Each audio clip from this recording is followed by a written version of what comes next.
Welcome to Partner Tech Talk with the Oracle Database Development Team.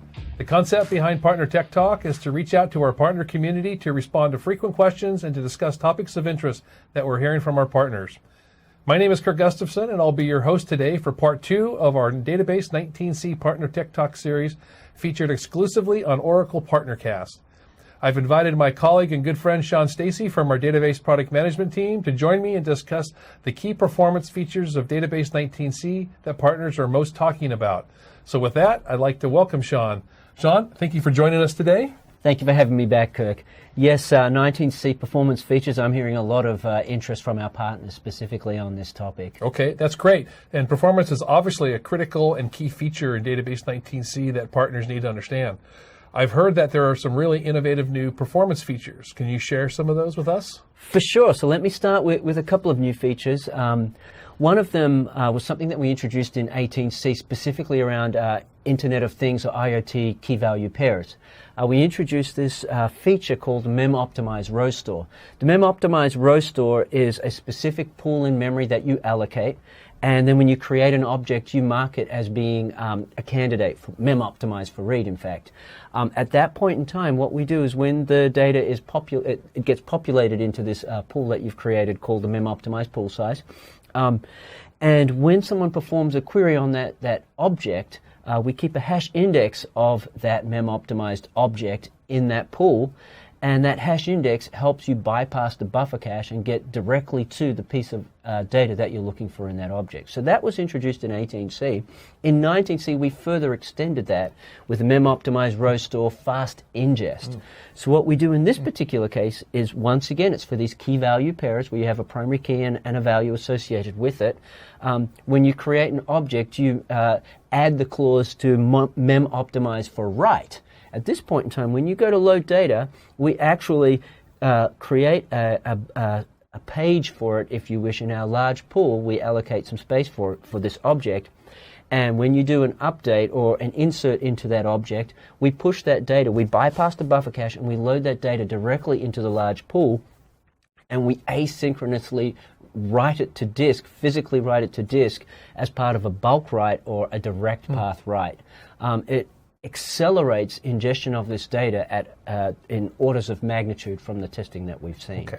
Yeah, I can see how that's really good for IoT and the benefit for specific workloads. However, is there anything for traditional application workloads?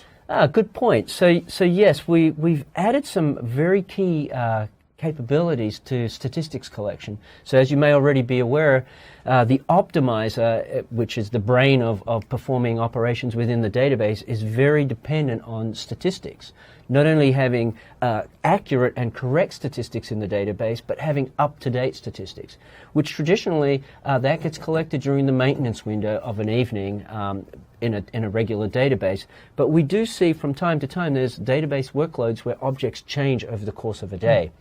So we've added a couple of new features. One is called high-frequency automatic statistics collection.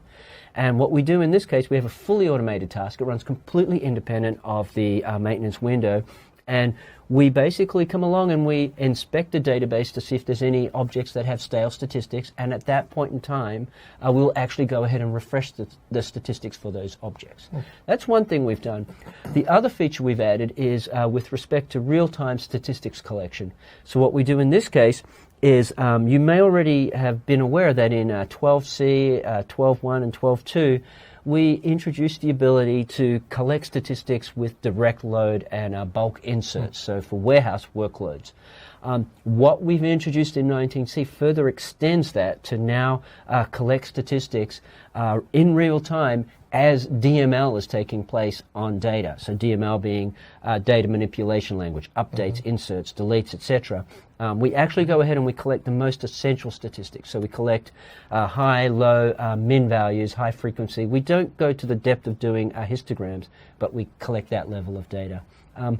We actually have such rich and up-to-date statistics that we can now have the optimizer go directly against the statistics and skip the actual physical data in the database in certain situations. So you can see the performance that would bring to the table.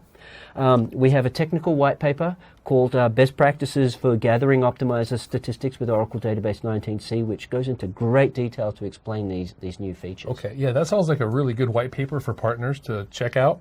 I'll provide a link on Oracle PartnerCast so that they can access it. Oh, that would be great. And while we're talking about long-running operations, we've actually introduced another feature called SQL Quarantine. So using Resource Manager, you can go ahead and set a threshold to the maximum time that you wish a particular statement to take. And if that time limit is exceeded, that operation will get terminated. We allow you to set that time limit either based on IOs, so the volume of data coming from disk, or on actual CPU clock time.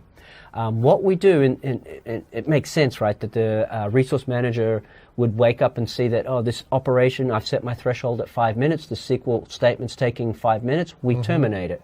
SQL Quarantine further extends that, or adds more value to that by saying not only am I going to terminate it, I'm going to now quarantine this statement.